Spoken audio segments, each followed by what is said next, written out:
I just recorded for 20 minutes and I'm not very happy with it. I should say I'm actually very unhappy with it. I don't have much battery left, so I'm recording in 1080p. I don't think anyone really even watches these. Well, first of all, nobody like literally watches these, in the sense that nobody clicks on them. But the people that do click on them, they probably just listen. And those that actually watch the thing, they probably don't do it in 4K, or even then it doesn't really matter. So I'm not sure if this is going to be a problem, but anyway, I shouldn't take up the talking time because the problems with the other video. I had gotten to, I mean, it wasn't really personal at all, but I was like kind of alluding to something personal. So, look, that's funny. That's like, okay, I promised Lima that I wouldn't go off track, that I would just focus on the thing. So the problems with the video.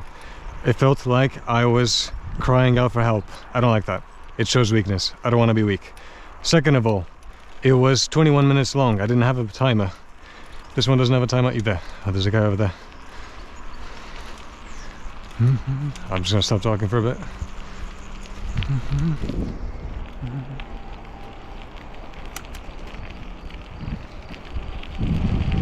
Dates. Okay. I didn't have a timer set up. I don't know either.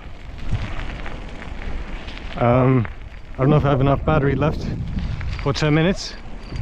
I think this GoPro does about 30, maybe 35 minutes on a full charge of 4K 60 FPS with Super V on.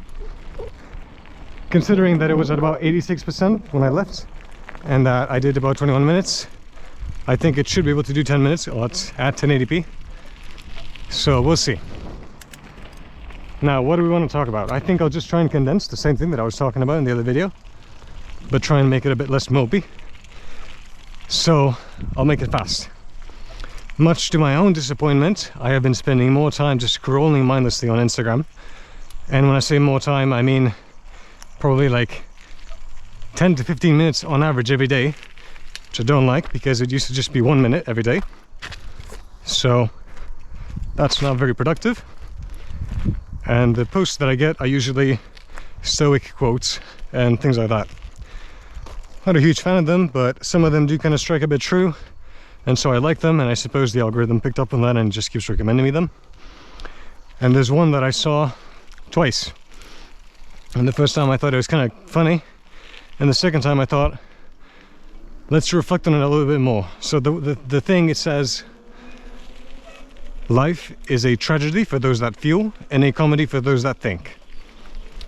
And I thought, you know that's kind of true, but I don't think there's a person that just thinks, and I don't think there's a person that just feels. And even if it were to be just like mostly, oh shit, even if it were to be just mostly think as opposed to feel, or the other way around, I don't think it would really still apply. But it kind of brought me back to the me of 2 years ago, when I was a bit more idealistic, when I was a bit more naive.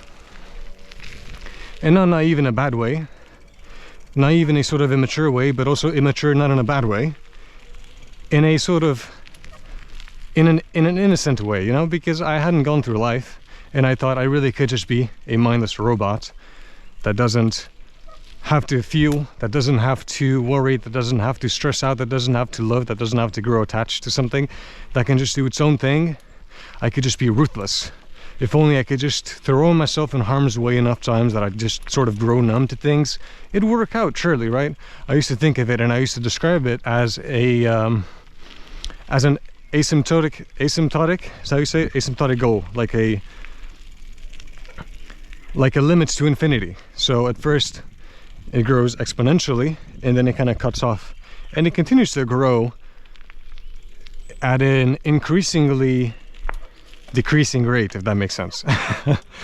It continues to grow, and it grows slower and slower and slower, and it gets closer to the goal, but it never actually reaches it. It gets infinitely close to it, but it never actually reaches it, right? And I thought, that's good enough, right? Because I'll live for however many years, and then I'll keep improving a bit and maybe that'll keep me going, because I'll have a sort of goal that I'll strive for, and that might be even better, because if I never reach the goal, then I always have something to do, right? That's how I thought. Obviously, I ran into a few snags along the way, and things didn't really work out, and I became the person that I am now. And I now realize that there's no such thing as binary people, that there's no such thing as a person that thinks or a person that feels. It's not just this or that. It's a mixture of both. It's nuanced. It's very, very complex, because people don't have just, you know, a singular lane of thoughts. They, like I said in the last video, have complex emotions which allow them to think and to feel two separate and contradicting things at the same time. And so you might think that, you know, it's not really going to work out, and that's because it doesn't really work out. You can't be that way. You can't just think, or you can't just feel. But it made me think about how these people that wrote these quotes without even really knowing, I assume that it's not contemporary. I assume that it's from some sort of philosophist or writer or anything that's now dead, who is now dead, that did not live to see the internet. We now have this sort of culture where, I keep gesticulating, I don't know why I'm doing that really, but we now have this culture where young men specifically strive for this sort of emotionlessness. It's a funny word. I assume that everyone watching is familiar with the entire Sigma male grind set culture, with American Psycho fans, with gym bro mindset, with just focus on yourself, fuck everyone else type mindset. And I think people see these things and they think it makes sense, because it kind of does make sense. It's just not attainable. It's very, like I said, idealistic. And it's not particularly unhealthy, I don't think, because it makes you go out and try these things.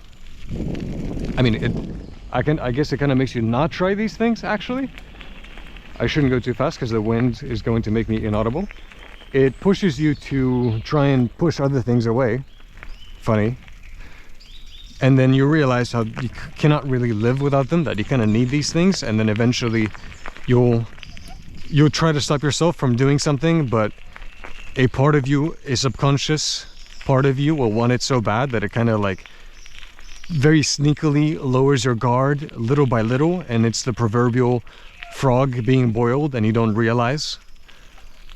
And then you kind of just grow attached to the thing, and then you lose it, and you realize that, oh, all this time I wasn't really kind of doing what I thought I was doing. And maybe for some people that makes them think I wasn't doing it hard enough, and then they try again, and then maybe they try again until they die, or maybe they try again until they come around like the other people. I think for most, it would probably stop at the first time. For me, I can't really say. I think maybe it was like after the third time that it kind of failed, and I realized I can't just be a mindless robot with no emotions. And I think it's important because, unlike other things where you can learn from other people's mistakes, when it comes to building yourself, when it comes to your emotional building blocks, when it comes to your consciousness and developing how you're going to be as a person, I think you have to learn these things on your own. You have to suffer, you have to, maybe not suffer, but you have to fuel it on your own, because otherwise, if you were to learn an emotional lesson from somebody else's mistake, you wouldn't trust the lesson. If I were to see someone try to get into a university and fail and kill themselves, I shouldn't not try to get into university. Or if I see someone repeatedly try to get into university and ultimately depleting themselves, that shouldn't mean that I would also deplete myself. Or I suppose on the opposite spectrum, if I see someone repeatedly trying to get into university, and then, I don't know why I'm using this analogy, maybe I should use something a bit more ambitious. I think it's because I'm purposefully trying too hard not to use the thing that comes immediately to mind, because it would speak too closely of the actual struggle that I'm going through, which again was the very issue of the first video, which is why I'm doing another one right now. Let's say this person is trying really hard to get a really good job, and then after a while they actually succeed. Now, I shouldn't look at it and think, oh, I can also succeed, which is not because I don't think I could succeed. It's because along the way I'll doubt the lesson and I'll give up before I ever reach it. I have to, again, this is a really poor example. Jesus, I can't think of one. I don't know why. But you have to learn the lessons on your own so that you get the full nuance. When you learn from somebody else's mistake, you might learn like 95% of it. And in a professional setting, in an artistic setting, when it comes to something you're good at, arts and crafts or whatever, the 95% is good enough. It's better than investing the time into making the mistake yourself so that you learn the 100%. And so that's what people do. They learn from other people's mistakes. But when it comes to yourself, where that 5% really matters, you have to learn it on your own. You have to make the mistake, so you have to know that it was all specifically scoped to you, because things are a bit different. Not everyone is born equal. And you can see this in everything. Let's say you have a child, but you're a single parent and you have a job. Now you could go to your grandma, or sorry, to your child's grandma, as in your mother, and you could be like, hey, could you take care of my child? But then you might fear that along the line the child is going to grow up not the way that you wanted, and then maybe you resent your grandma because she's the one that raised them, right? Or her. And you don't want to allow yourself the excuse. You're going to put in the hours, you're going to put in the work, you're going to struggle to raise the child yourself. Maybe you're going to bring him to work or whatever. You're going to use a lot more of your free time. You're going to take sick days. You're going to do whatever it takes to raise the child yourself, so that you know if anything goes wrong, it was because of you. That if you could take it all back, you did your absolute best and there would be no reason to. That no matter what you changed, this is just as good as it gets. Which is why I think it's important to learn things on your own, which is why I think it's important to go out and realize that no, you cannot just be a person that thinks, you have to be a person that feels also. And so these people being inspired by these quotes and whatnot, maybe they'll succeed, maybe I'm the one that was in the wrong. I like to think that I am uniquely equipped to be closer to that kind of person that just thinks as opposed to feel, but maybe these things that I think make me better at it do the exact opposite. And so for others it'd be easier. I don't know, I'm really just giving my subjective opinion. But something that's really important, I think, in all of this is that mistakes aren't just mistakes, and you don't just learn from them. You might be inclined to look at something and think it's negative because you wanted something else to happen, but if you allow yourself to be a bit more optimistic, you'll often see that when things don't go the way that you hoped for them to go, oftentimes, I already said often, but oftentimes they'll actually go even better.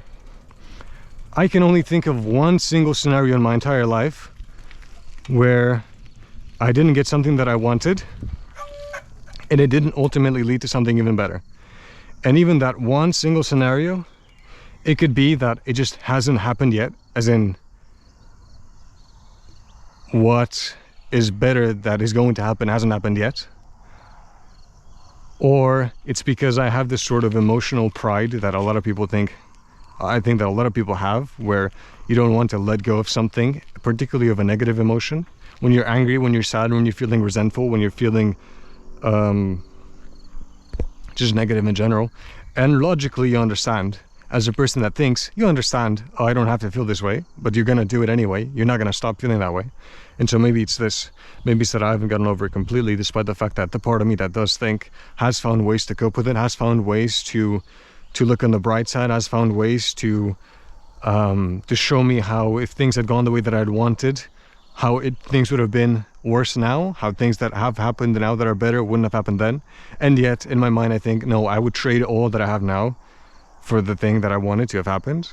And I think by virtue of specifically avoiding the topic that I don't want to talk about, I basically left out like a silhouette. It's almost like by not wanting to draw in a dot, I drew in everywhere else, and I basically pointed to exactly what I wanted to hide. But you know, at this point my forehead hurts because of the head mount, the cheap head mount, because I didn't want to wait 3 weeks for an actual GoPro head mount to arrive from the Netherlands. So I just bought a cheap one. Really, I just bought the only one I could find, which wasn't even that cheap in the first place. But anyway, I'm not going to record another video. I'm just going to put this one up. I don't know if it's 10 minutes long. It's probably a bit longer than 10 minutes. I've been talking a bit faster, so I just to cram in as much information as possible. in an effort to stay on topic, I think I kind of went from one thing to another. In the middle, I just talked about how it's important to learn things on your own, and I kind of just dropped the entire point of the video, which was to talk about people that think or people that feel, and how that's not really a thing, about how people aren't binary. And I just talked about how young men specifically, which kind of, that sounds like a thing that Jordan Peterson would say, talk about young men. And in today's internet culture, how it affects things. But, you know, this is what you're gonna get, and maybe I'll even upload the other video as unlisted, and then for anyone that really wants to see the video, as in Alex, because Alex keeps asking for videos, and he's really the only reason I recorded this in the first place. I might let him watch that one. I don't particularly mind if he gets to learn what I try to avoid. So yeah, my head hurts. See ya.